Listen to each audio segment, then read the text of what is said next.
北东路进前标出员工去互主管性侵，所来行底路的情形。今仔日北东路头一届公开这事件了后的三大改善，除了增加职场安心委员会，这工课场所也会增加更较侪监视器，也会聘请性平专业团体，加强各级主管的性平意识。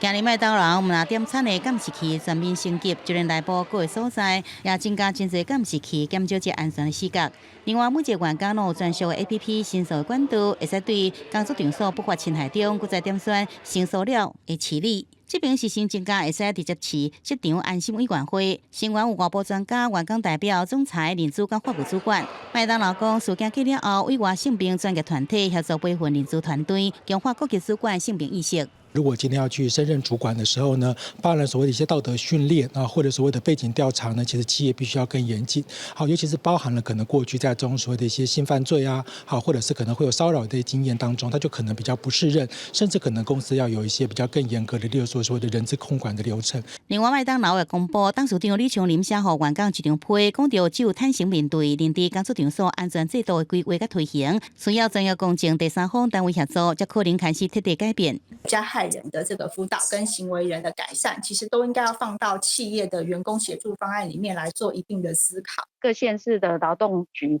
他们也有相关一些咨询的一些管道，这些都可以去询问，然后了解自己的一些法律权益。 他也可以跟妇女团体来做咨询。民间团体是提起讲，万一妇女伫工作场所拄到申诉了，也是性侵害事件，那当事人唔敢出面申诉，也应甲同事也是亲戚朋友讲，请因写落了后报警申诉。那拄到主管讲话也是文字来申诉了，要有勇气以明显文字来拒绝，避免这日后申诉无都成立，来确保自身的权益。记者综合报道。